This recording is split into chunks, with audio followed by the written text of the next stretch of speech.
شروع اللہ کا نام لے کر جو بڑا مہربان نہایت رحم والا ہے۔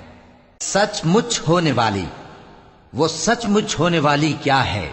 اور تم کو کیا معلوم ہے کہ وہ سچ مچ ہونے والی کیا ہے؟ وہی کھڑکھڑانے والی جس کو سمود اور عاد دونوں نے جھٹلایا۔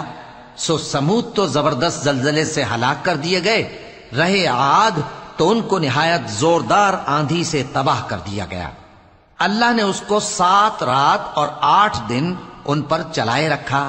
تو اے مخاطب، تو ان لوگوں کو اس میں اس طرح گرے ہوئے دیکھتا جیسے کھجوروں کے کھوکھلے تنے، پھر کیا تو ان میں سے کسی کو بھی باقی دیکھتا ہے؟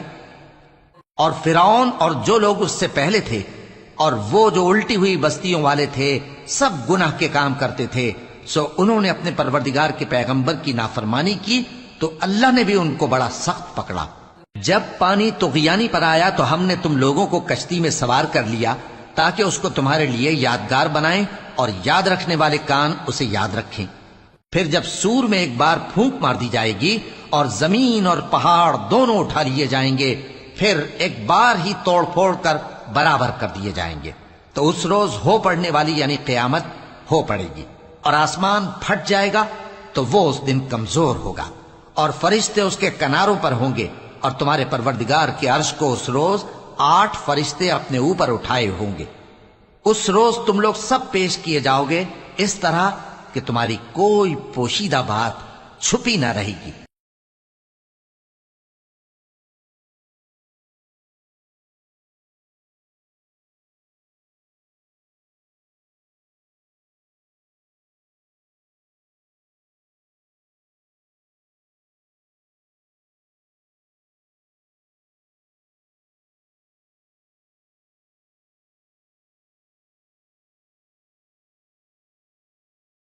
اور جس کا نامہ اعمال اس کے بائیں ہاتھ میں دیا جائے گا تو وہ کہے گا، اے کاش مجھ کو میرا اعمال نامہ نہ دیا جاتا اور مجھے معلوم نہ ہوتا کہ میرا حساب کیا ہے۔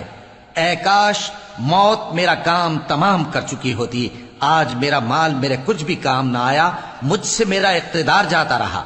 حکم ہوگا کہ اسے پکڑ لو، اب اسے طوق پہنا دو، پھر دوزخ کی آگ میں اسے جھونک دو، پھر زنجیر سے جس کی لمبائی 70 گز ہے جکڑ دو۔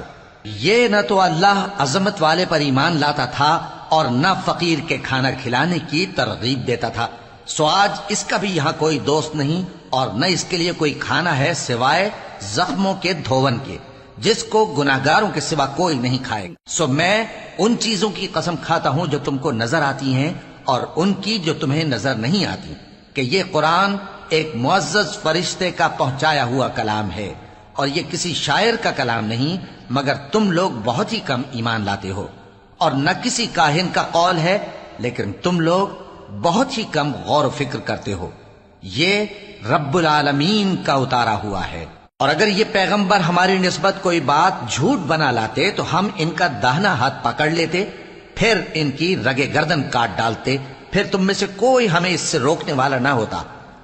اور یہ کتاب تو پرہیزگاروں کے لیے نصیحت ہے، اور ہم جانتے ہیں کہ تم میں سے بعض اس کو جھٹلانے والے ہیں۔ نیز یہ کافروں کے لیے موجب حسرت ہے، اور کچھ شک نہیں کہ یہ یقین کرنے کے لائق ہے۔ سو تم اپنے پروردگار عظیم کے نام کی تسبیح کرتے رہو۔